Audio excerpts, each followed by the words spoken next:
yang muda. So, bintang tamu kita kali ini dia merupakan pembisnis muda dan salah satu mahasiswa di Universitas PGRI Adibuana Surabaya. Langsung saja biar nggak lama-lama dan nggak bikin penasaran kita semua, kita sambut bintang tamu kita kali ini, Muhammad Zahrul Firdaus.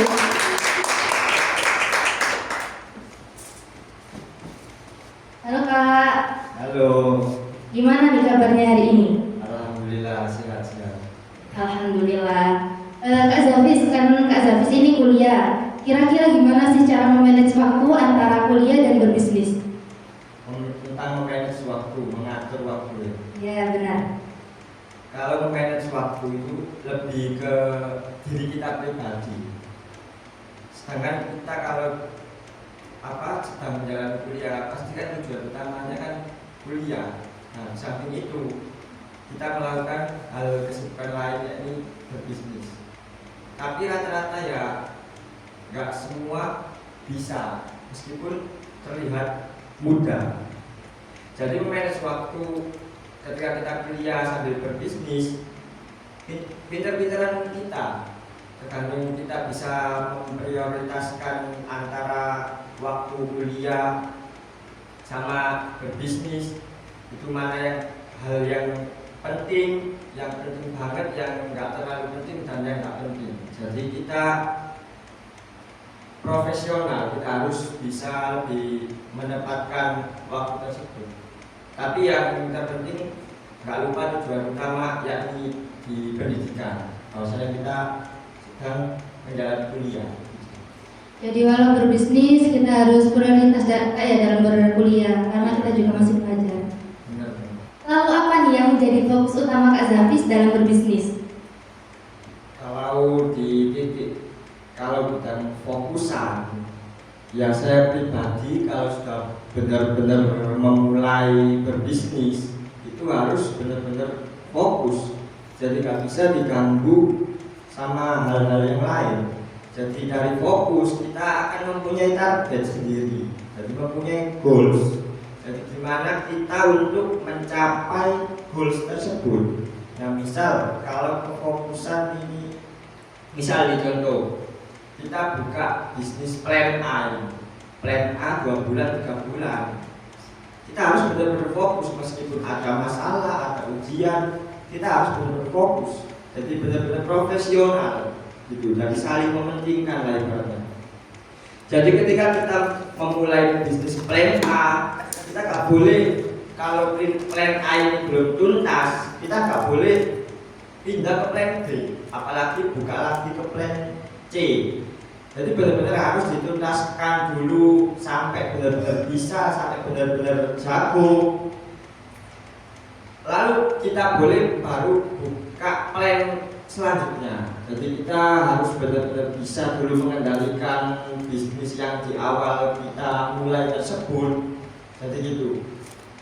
Jadi intinya kalau fokus itu benar-benar harus profesional ya, terkait tentang diutamakan tadi itu manajemen waktu ya juga di titik fokus itu benar-benar nyambung gitu. Jadi kita harus benar-benar tuntaskan, dan ketika kita di titik fokus juga harus mempunyai yang namanya kayak pemecahan masalah. Kayak misal kita buka bisnis nih kan, ada produk. Nah, solusinya dari produk tersebut itu apa? Dan itu bisa membuat kita jadi fokus. Terus kepuasan pelanggan itu juga bisa menjerumus kefokusan. Terus memanajemen waktu dan tim terutama. Kalau kita mempunyai tim yang benar-benar kuat, itu akan mempermudah kita di titik fokus. Jadi ketika kita ada masalah sama tim, masalah sama yang lain, itu bisa mengganggu kefokusan kita. Tapi beda lagi kalau kita benar-benar sudah profesional dari titik kefokusan tersebut, ya bisa untuk menghadapi kefokusan tadi. Intinya kita kalau sudah memulai, kita harus benar-benar tuntaskan. Jadi nggak ada alasan yang capek apalagi nyerah, itu sangat fatal.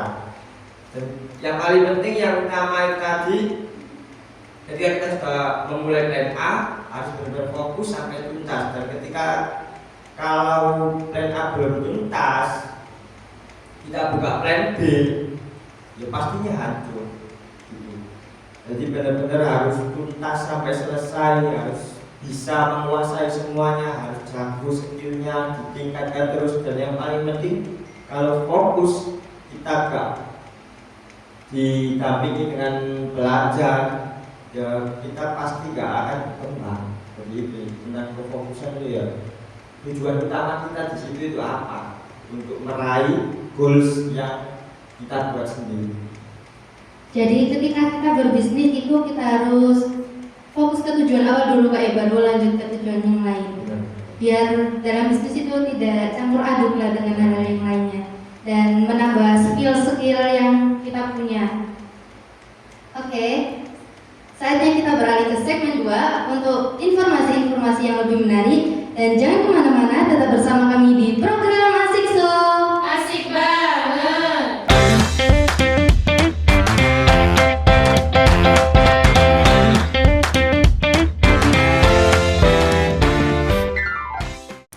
Hai Sobat Asik, terima kasih tetap bersama kami di program Asik So. Asik banget. Di segmen awal kita sudah mengenal sosok Kak Zafis, dan pada segmen 2 ini kita akan membahas lebih lanjut mengenai bisnis tanpa batas. Kira-kira strategi apa sih yang digunakan Kak Zafis dalam berbisnis? Yuk kita simak. Kak Zafis, menurut Kak Zafis nih, apakah usia itu menjadi tolak ukur seseorang untuk memulai bisnis? Usia menjadi tolak ukur. Kalau menurut saya, ya umumnya juga usia itu kan nggak ada. Gak bisa kita buat tolak ukur sebagai memulai bisnis. Kita mulainya gimana, mulainya dari kapan. Jadi kita harus benar-benar ke pribadi sih. Intinya kita kalau udah ada kesempatan, udah ada keinginan yang kuat, kita harus benar-benar berani memulai. Yang intinya kan, soalnya kan banyak anak usia muda yang udah berhasil bahkan sukses, terus usia tua juga banyak yang berhasil. Tapi kan itu tidak jadi alasan. Usia bisa dimulai dari kapan saja. Intinya kita kalau udah ada keinginan, udah ada niat yang kuat, itu harus benar-benar memulai. Jadi kalau ketika berbisnis, kalau kebanyakan mikir, kebanyakan angan-angan, intinya kalau kita gak berani memulai, ya gak akan jadi bisnis tersebut. Jadi intinya kita berani memulai, terus bisa memulai kita yang pastinya membuat sistem, terus strategi, dan gimana caranya kita mempunyai mental yang pastinya. Soalnya kan kalau kita udah mulai berbisnis kan kita pasti namanya melewati proses kan. Tapi tidak semua orang bisa melewati proses tersebut gitu. Jadi intinya kita kalau sudah memulai ya benar-benar kita harus tuntaskan bisnis tersebut sampai benar-benar di titik akhir, yakni keberhasilan, kesuksesan. Jadi gak bisa kita kalau ada alasan, kok bisa ditanya kenapa Pak mulai berbisnis ngenteni tuwek umure. Jadi dari kita pribadi, ketika kita udah ada keinginan yang kuat, yo kita harus memulai dulu. Jadi itu. Jadi kalau berbisnis intinya itu kesadaran pribadi. Kalau dari saya itu, ya intinya tadi kalau kita gak memulai, yo gak akan berhasil. Jadi ini kita kalau udah ada kesempatan ya harus memulai. Tidak terlalu masalah kayak untuk usia. selagi kita punya niat dan keinginan yang sangat kuat untuk memulai bisnis tersebut. Enggak, intinya dari kita pribadi. Kalau udah ada kesempatan, udah ada keinginan, terutama mental yang kuat. Soalnya kan kita kalau udah mulai pasti menghadapi resiko-resiko selanjutnya. Nah, tapi gak semua orang kuat dengan resiko-resiko tersebut. Ketika kita menghadapi resiko, ya pastinya kita akan gimana cara mengatasi resiko tersebut dengan memikirkan solusi. Jadi gak ada masalah saya pribadi. Soalnya saya memulai disambil pendidikan kuliah juga iya. Jadi kan ya masih dibilang masih muda, soalnya masih umur 20-an tahun gitu. Jadi ini kan kita kalau udah ada keinginan kan kita harus benar-benar berani memulai itu. Oke, selain keinginan yang kuat, kita juga harus siap menerima resikonya kayak ketika kita sudah memulai bisnis tersebut. Lalu menurut kakak nih, apakah personal branding dan pemasaran itu sangat penting dalam sebuah bisnis? Kalau ngomongin personal branding ya, itu bagi saya sangat penting. Gimana caranya kita berbisnis tapi kita ini nggak dikenal siapa kita. Jadi kan nggak tahu. Jadi benar-benar penting personal branding. Dengan personal branding kita akan dikenal bahwasanya kita ini siapa sih. Dan dengan personal branding tersebut intinya kita harus memulai dulu. Kalau personal branding kan saya langsung memasarkan kita. Baru kalau kita ada bisnis, pasti orang itu penasaran dari bisnis yang sedang kita jalani apa ya, tentang personal branding. Dari personal branding tadi. Nah, dari personal branding kita akan menemukan keunikan kita pribadi, keahlian kita pribadi ini di bidang apa, kita akan menemukan. Dan secara tidak langsung kita itu memasarkan diri kita. Gimana caranya agar dikenal orang. Bahwasanya personal branding tak bilang penting. Itu misal kita ini belum mempersonal branding, memasarkan diri kita, bahwasanya kita ini nggak siapa, belum dikenal sama sekali. Terus kita mau ngumpul ke circle yang kuat, circle yang tinggi. Siapa kita? Dan tapi dengan personal branding, ketika kita naik level value kita tinggi, pasti kan akan diterima di circle tersebut. Jadi personal branding terkait apalagi bisnis itu sangat penting, apalagi juga bisa dibuat pemasaran. Jadi personal branding secara tidak langsung yang pertama memasarkan diri kita pribadi. Nah, yang kedua ini akan pemasaran dari apalagi produk kalau kita ada bisnis, ada kalau nggak jasa atau produk kita itu secara tidak langsung mengikuti. Bahwasanya kayak kalau kita personal branding itu benar-benar kuat.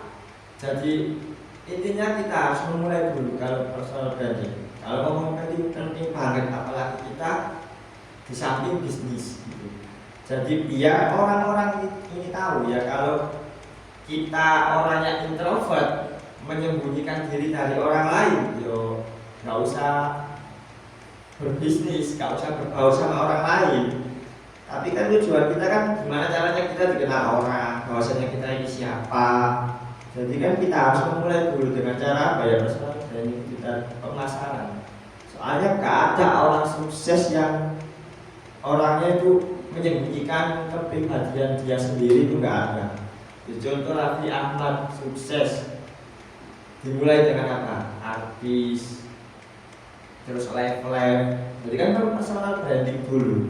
Nah, dengan cara dia personal branding secara tidak langsung kan orang itu percaya, kepercayaan dirinya itu kuat. Jadi membangun kepercayaan, saling percaya. Ketika dia ada bisnis lain, ya kayak saya ini ada bisnis, bahwasanya kepercayaannya ini sudah kuat, ya pasti orang akan percaya. Dan secara tidak langsung orang-orang tersebut juga membuat keramaian di bisnis kita, jadi dikenal banyak orang. Jadi personal branding benar-benar sangat kuat. Apalagi di zaman sekarang. Kalau di zaman dulu ya enggak begitu penting sih, tapi ya benar penting. Tapi kalau di zaman sekarang atau zaman selanjutnya itu benar-benar nomor satu personal branding. Jadi dengan itu kita itu akan dikenal bahwasanya siapa sih kita. Meskipun kita bisnisnya bagus, ada produk yang bagus, tapi kita tidak ada personal branding, ya percuma, nggak akan tahu bahwasanya ini produk milik siapa, fungsinya apa, nggak bakal tahu. Meskipun produk kita bagus, jadi kita harus imbang. Produk kita bagus iya, personal branding kita bagus juga iya. Jadi benar-benar balance. Jadi personal branding ini sangat penting kayak dalam sebuah bisnis. Karena konyol gitu, ada bisnis namun tidak tahu siapa pemiliknya. Oke, lalu apa nih yang digunakan Kak Zafis untuk meningkatkan kualitas penjualan dan perkembangan bisnis Kak Zafis?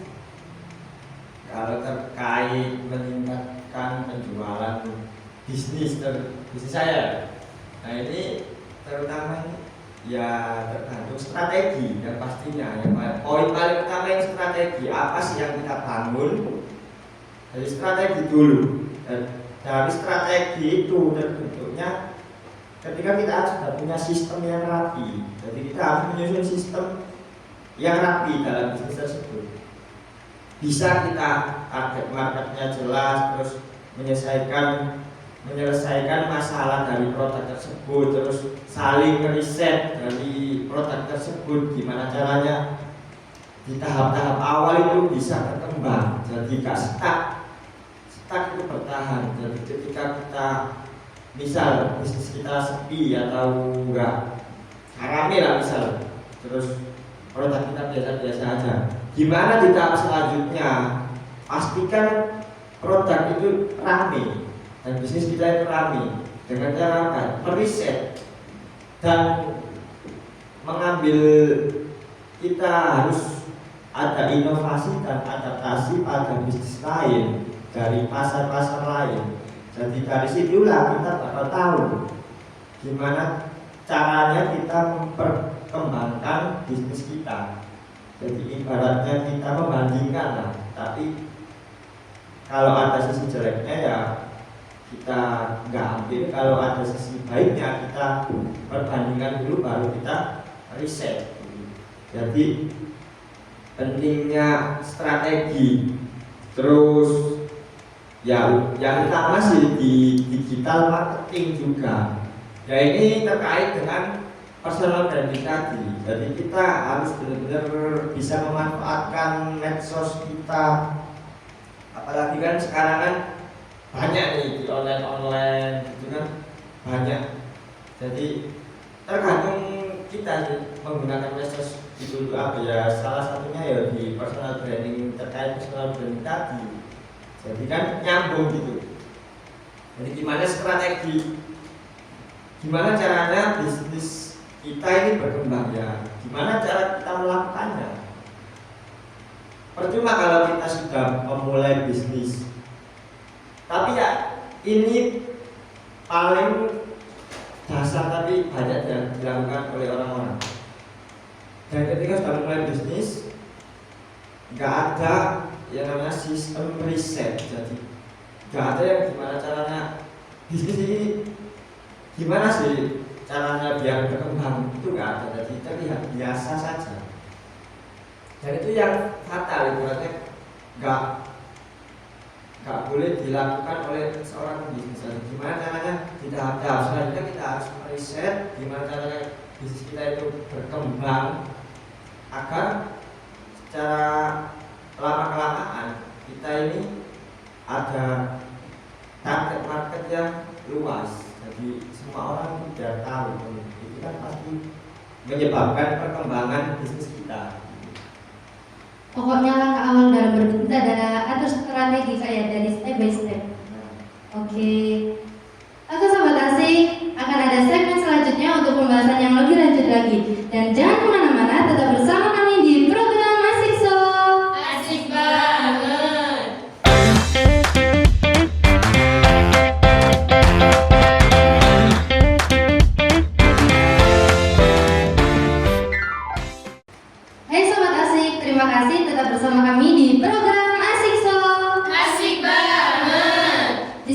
ini kita akan mendengarkan cerita di balik kesuksesan Kak Zafis. Karena setiap perjalanan hidup tidak selalu mulus, kadang-kadang kita harus melewati badai dan kesulitan. Namun dari kesulitan tersebut kita akan menemukan kekuatan dan inspirasi untuk terus maju. Kak Zafis, kalau boleh tahu nih, sejak kapan sih Kak Zafis berpikiran untuk memulai bisnis di usia muda? Kalau tentang terkait pikiran bisnis di usia muda, ya saya memikirkan saat pendidikan saya di SMA. Jadi gimana caranya kita ini jangan sampai bekerja terus-terusan. Jadi kita ini usahakan, kayak saya ketika misal berpikiran berbisnis di usia muda, jadi gimana caranya kita kerja dulu. Pastinya kan kita akan tahu dari pekerjaan tersebut gimana caranya mengelola karyawan, mengelola hal data dan lain-lain. Jadi ini yang kita kerja 1 tahun, 2 tahun itu untuk pengalaman. Jadi intinya kita harus benar-benar tahu di lingkup usaha, di lingkup bisnis ini seperti apa. Jadi kita harus benar-benar terjun sebagai karyawan dulu kalau saya itu. Nah setelah itu kalau kita udah tahu semuanya, ya kita harus terapkan.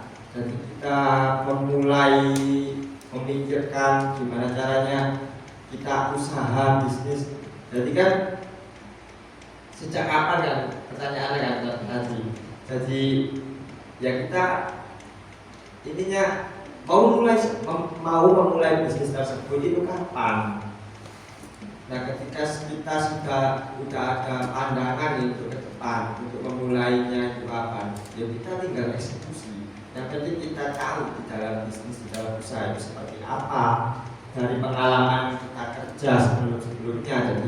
Jadi kayak saya nih habis SMA ini tahun saya terjun ke dalam pekerjaan, dan dari pekerjaan tersebut itu saya mengambil poin-poin pengalaman penting gimana caranya berbisnis. Tak lupa kita juga harus belajar. Nah, belajar kan banyak sekarang, bisa belajar dari orang yang benar-benar sudah sukses, terus belajar dari medsos, belajar dari buku kan banyak.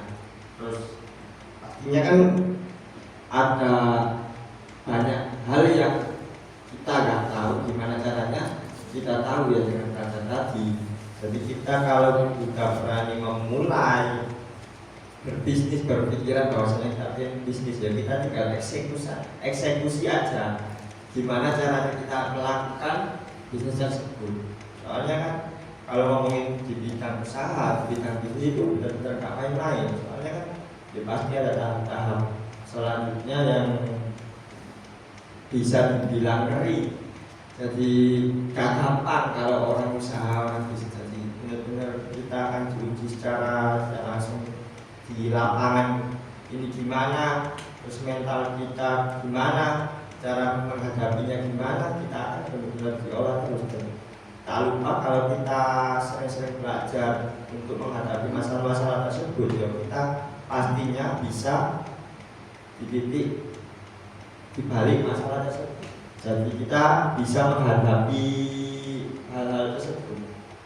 Jadi gitu deh. Intinya kalau saya memikirkan bisnis mulai sampai kapan, tadi kan itu pertanyaannya. Bisnis memulai berpikir untuk berbisnis itu dimulai kapan? Ya dari saya ini sejak SMA. Jadi saya berpikir gimana caranya saya habis ini kerja, habis itu buka bisnis sendiri, habis itu kan tak lupa kan pastinya melewati tahap proses sampai ya masih sekarang ya masih di tahap proses gitu. Jadi ini kan kekuatan kita. Jadi kalau ini memulai ya tergantung kita pribadi mau dimulai dari kapan aja bisa. Bisa juga dimulai dari di usia kita saat tua. Tapi enaknya kalau memulai bisnis di usia muda, pikiran kita ini masih fresh, tenaga kita ini masih fresh. Jadi beda, esensinya itu beda sama orang yang usia sudah tua sama muda. Soalnya dengan kalau memulai bisnis di usia tua, ya kita pasti ada batasan tenaga, ada batasan pola pikir. Jadi kalau di usia muda seperti saya ini kan, intinya kalau ada kegagalan, ada masalah apa, ya kita lewati dengan enjoy gitu. Jadi soalnya kan masih muda, pikiran masih fresh, tenaga masih benar-benar kuat, dan perjalanan juga masih jauh ya. Kalau beruntung tentunya kan, kalau misal kita apa, kita berproses nih, dan terus di usia 5 tahun, 6 tahun ke depan kita udah bisa melakukan semuanya, ya alhamdulillah gitu. Intinya tak lupa dengan proses tersebut. Cukup lama kayak keinginan dari SMA berarti. Ya, dari SMA. Selagi kita ingin berbisnis, kita cari pengalaman dulu lah awal-awalnya. Lalu ketika sudah siap, gas untuk membuat bisnis sendiri gitu Kak ya. Nah, benar. Kira-kira nih apa yang memotivasi Kak Zafis untuk tetap berinovasi dalam bisnis? Motivasi, kalau saya sih ya, kalau motivasi intinya saya nggak boleh kerja selama-lamanya.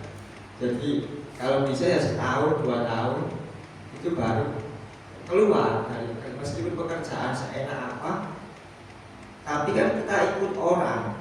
Kalau kita punya bisnis sendiri, ya sekecil apapun usaha kita, ya kita kan jadi pemiliknya. Jadi kalau dari saya, dari usia muda itu benar-benar gimana caranya aku yang jadi pemilik usaha tersebut. Jadi meskipun digaji banyak beberapa pun, ya intinya kita akan mengikut orang kalau kita nggak punya usaha tersebut. Itu kalau itu motivasi saya. Dan kalau kita punya bisnis atau usaha lain kan bisa membuka lapangan untuk orang lain. Jadi ibaratnya gak menonjol kepribadian kita. Jadi membuka lapangan orang lain, ya tujuan saya juga. Terus intinya kita kalau motivasi inovasi dalam bisnis itu pastinya timbul dari kepribadian kita sendiri. Jadi pasti ada tracker yang kuat gimana caranya berbisnis. Jadi motivasi dari diri sendiri kayak Bapak ikut kerja orang, namun jangan lama-lama lah. Kalau bisa bikin bisnis sendiri. Spill dong Kak, rahasia dibalik kesuksesan bisnis Kak Zafis. Wah, kesuksesan. Ya pastinya kan, ya kayak saya ini kan masih belajar juga kan, gimana caranya. Jadi pasti ada tahapan-tahapan awal yang harus diperbaiki lagi. Jadi yang paling penting kan kita gimana caranya jangan untuk pernah berhenti belajar. Soalnya target kita, tujuan kita ya sukses. Gimana caranya kita kan pastinya semua orang punya impian. Nah, impian itu benar-benar harus kuat. Ketika kita punya impian itu kembali ke diri kita pribadi. Soalnya kalau kita punya impian terus gagal untuk meraih impian tersebut hanya karena goyangan orang-orang lain di luar sana mengganggu pikiran kita, yo berarti kita nggak serius untuk menjemput impian atau meraih kesuksesan. Nah, dibalik kesuksesan kan pasti ada jalan-jalan yang harus dilewati. Nah, tapi gak semua orang itu bisa melewati hal tersebut, dan pastinya sangat berat. Tapi kalau orang itu sadar bahwasanya meraih kesuksesan pasti ada masalah-masalah yang harus dilewati, yo pasti akan kuat untuk menghadapi masalah tersebut. Tapi ketika orang itu mengambil jalan keluar yakni menyerah, yo otomatis gagal untuk membuat kesuksesan tersebut. Nah, kita kan nggak tahu sukses ini diraih kapan saja, kita nggak tahu. Yang penting kan kita harus belajar untuk memperkembangkan gimana caranya kita berproses dari kegagalan tersebut. Ya misal kita dikasih kesuksesan di tahun depan terus kita menyerah di tahun ini, ya otomatis kan kita gagal untuk menjemput kesuksesan. Ya. Yang penting kan harus terus belajar kalau ingin menang dan menjemput goals impian orang-orang yang menjadi orang terspektakuler lah ibaratnya, orang yang berhasil, orang yang sukses. Itu jangan pernah lelah belajar dan melewati proses-proses terkait di perkuat mental. Soalnya mental itu pengaruh banget, terus berpikir positif. Jangan sampai kamu kasih celah di kepribadianmu ini, kamu berpikir negatif apalagi tentang orang lain. Jadi harus benar-benar pikiran itu kencang, di setting gimana caranya kita itu berpikir positif terus. Misal wah takut ini harus ini. Jadi jangan pernah ngurusin orang lain. Meskipun orang lain di luar sana bergaya kayak apa, ya kamu tetap kuat dengan diri kamu sendiri. Jadi jangan terlalu ngurusin orang lain. Itu akan mengganggu keurusan kamu di saat kamu mengejar goals impian tersebut. Jadi benar-benar harus mindset, harus benar-benar ditata yang positif, terus mental harus kuat. Soalnya kalau berbisnis itu lebih condongnya ujiannya itu di mental. Ketika kita punya mental lemah, sering menyerah, terus pasrah, ya otomatis kita gagal. Tapi kalau kita terus belajar gimana caranya menemukan solusi untuk menghadapi masalah sebuah proses, ya pasti terbentuk mental yang kuat. Dan kita itu pasti lebih condongnya gak mikir orang lain, tapi gimana caranya pribadi kita ini lebih baik dari orang-orang di luar sana. Jadi benar-benar harus kuat. Itu sih. Pokoknya nikmati aja lah prosesnya dan tetap berpikir positif kayak. Pernah nggak sih Kak Zafis ini berada di fase kegagalan dan gimana Kak Zafis menghadapinya? Kalau di fase kegagalan, ya semua orang punya pribadi yang jatah gagal. Jadi tergantung orang itu mau menyelesaikan jatah gagal itu dimulai dari kapan. Dan pastinya semua orang pun pasti punya jatah kegagalan. Nah, gimana caranya melewati kegagalan tersebut? Ya sekarang kita berbisnis kan, ya kayak saya ini. Kalau berbisnis, kita benar-benar terjun ke bisnis. Kalau melewati kalau ada jatah kegagalan ini, ya saya benar-benar nikmati, enjoy. Jadi gak terlalu dipikir. Ya itu pentingnya untuk punya mindset yang positif. Jadi jangan kasih space di pikiran kita ini hal-hal negatif. Itu akan terpengaruh pada otak kita. Jadi ABS kita ini akan terpengaruh. Kalau ngomong kegagalan, ya intinya banyak tapi jangan sampai menyerah. Meskipun sebanyak kamu diberi kegagalan, berarti semakin besar yang di depan sana itu condong ke keberhasilan. Tapi ketika kita memilih untuk menyerah, untuk berhenti, yo otomatis hancur. Rencana kita ya hancur. Jadi ibaratnya kamu itu mendorong bola batu besar di puncak. Jadi lama kelamaan pasti berat. Nah, berat itu kan kegagalan ibaratnya. Proses, benar-benar proses yang berat. Dan ketika kita udah di titik yang paling tinggi, yang paling atas, ya kita tinggal sentuh aja udah jatuh. Nah kayak seperti itu. Jadi intinya kalau melewati kegagalan dalam proses saya, ya saya benar-benar enjoy. Jadi nggak saya kasih space kayak negatif atau apa. Jadi terus berpikir positif. Jadi kita itu ketika ada hasil, ada keberhasilan, jadi kita itu gak menikmati hasil. Jadi yang adanya apa? Kita harus benar-benar menikmati proses dengan cara kita enjoy, menjalaninya gimana, fun gitu. Dan itu semua nggak akan kerasa kalau kita lewati itu dengan penuh semangat, penuh gairah yang benar-benar positif. Itu meskipun kegagalan sebesar apapun, kalau kita bahagia menjalani hal tersebut, ya pasti. Dan itu nggak akan terlihat pada orang lain. Meskipun kita diberi kegagalan, kalau kita menjalaninya dengan fun, dengan senang, orang lain nggak bakal tahu. Nah, ini pentingnya kamu jangan sampai memperhatikan orang lain. Jadi ketika kamu sudah memulai bisnis, itu harus kamu contoh ke pribadimu. Ini mau buat seperti apa, dibawa kemana, itu tergantung kamu gitu.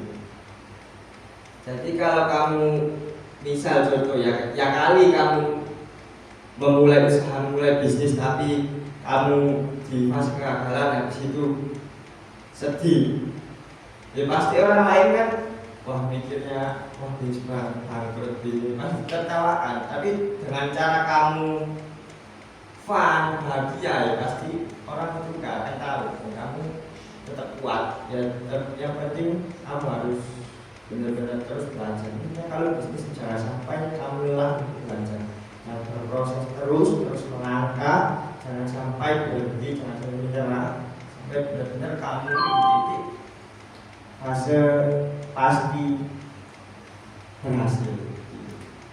Jadi walau ada kegagalan pastilah ya di kehidupan itu, ada fase dimana kita merasa gagal, dan pastinya jalani aja se happy mungkin, se enjoy mungkin gitu Kak ya. Mungkin dari Kak Zafis ada pesan untuk teman-teman yang ingin memulai bisnisnya tapi mereka takut gagal. Ingin memulai bisnis tapi takut gagal. Ya, kalau kamu tahu gagal, gak usah berbisnis. Soalnya kalau berbisnis, ya pasti ada kegagalan. Tapi gimana caranya kita melewati kegagalan tersebut ya gitu. Jadi kalau masih ada ketakutan dalam berbisnis, ya intinya kamu ya mending gak usah bisnis. Soalnya itu bakal hancur, jadi akan merusak. Tapi kan bisa kita jalan meskipun kita ada rasa takut, intinya kita memulai. Jadi kalau takut, intinya kita memulai dulu. Jadi jangan kasih space pikiran yang benar-benar mengganggu pikiran kita. Jadi intinya memulai kalau ingin berbisnis. Soalnya kan tujuan apa sih kita ini? Ya, pasti kan ada impian-impian yang harus diraih. Yang terpenting kan kesuksesan di balik kita, di kaki kita pribadi sendiri. Jadi ketika kita udah berbisnis, sudah sukses, pasti kita mandiri. Nah itu kan yang sebenarnya orang-orang inginkan, orang-orang kejar di dunia ini gitu. Jadi ingin mengejar impian yang benar-benar kuat, tapi itu kembali ke pribadi kita, mau apa enggak. Soalnya kan banyak manusia yang enggak berpikir seperti itu. Nah, tapi di balik sebuah impian yang besar, terus kesuksesan, ya pasti kita akan menghadapi yang namanya proses tadi. Jadi kan ibaratnya di jalan yang besar, ya pasti kan ada sebuah resiko. Nah, gimana caranya kita menanggapi resiko tersebut? Ya dengan belajar untuk melangkah. Gimana caranya kita bisa melewati semuanya, gitu. Soalnya yang kita kejar kan benar-benar impian. Gimana caranya kita berdiri sendiri yang kuat, terus meraih kesuksesan, ya kita lebih akan pressing kepada proses. Nah, proses itu gak semua orang yang bisa menghadapi. Tapi ketika kalau masih ada ketakutan untuk memulai, gak apa-apa, yang penting kamu udah berani terjun di sana. Tapi kalau kamu takut, tapi kamu gak berani memulai, ya udah bakal stuck di situ dan gak akan pernah mencoba untuk berbisnis. Tapi beda kalau takut menjalani bisnis, takut, tapi ini kan sudah mulai. Nah, disambil takut, habis takut kan pastinya kita kalau udah benar-benar mau belajar, yo pasti akan bisa melewati. Tapi beda lagi kalau kita udah takut, gak mau belajar, ketika ada masalah, meskipun sekecil masalah pasti dia akan memilih untuk menyerah. Gitu. Jadi yang terpenting memulai dulu. Jadi kita harus benar-benar pikirkan mulai sekarang. Meskipun kita memulai itu dengan rasa ketakutan, intinya kita harus berani memulai, itu sudah bagus. Nah, ketika kita sudah berani memulai, kita jangan sampai lupakan yang namanya belajar. Jadi kayak bisnis kalau nggak dimulai ya nggak bakal terjadi. Jadi yang penting mulai dulu. Kalau udah mulai pasti kita merasakan proses-proses yang buah ibaratnya, yang besar ibaratnya. Tapi gimana cara kita menghadapi proses tersebut untuk meraih yang namanya kepastian berhasil dan kesuksesan. Jadi jangan menyerah. Intinya di zaman sekarang, apalagi di zaman berikutnya kan, ya kalau kita gak memulai berpikir sekarang ya kapan lagi. Soalnya lawan kita ini ya benar-benar mengerikan gitu. Jadi kalau bisa, kalau udah ada rasa keinginan untuk memulai bisnis sekecil apapun bisnis yang mau Anda coba, silakan dicoba. Pokoknya memulai, intinya mulai dulu dan jangan lupa belajar. Soalnya dari bisnis kita sudah pasti merasakan jalan kegagalan dan jangan sampai menyerah dari jalan kegagalan tersebut. Oke. Nah Sobat Asik, itu tadi pesan dari Kak Zafis bahwasanya jangan takut bermimpi besar karena mimpi besarlah yang akan membawa kalian ke tempat yang lebih tinggi. Dan jangan pernah menyerah karena setiap kegagalan adalah kesempatan kita untuk belajar dan bangkit kembali. Keep the spirit and never give up. Kalian pasti bisa kok. Oke Sobat Asik, kita sudah sampai di penghujung acara. Semoga pembahasan kita hari ini menjadi inspirasi dan motivasi untuk kita semua. Dan untuk Kak Zafis, terima kasih atas waktunya. Semoga selalu diberikan rahmat oleh Tuhan Yang Maha Esa.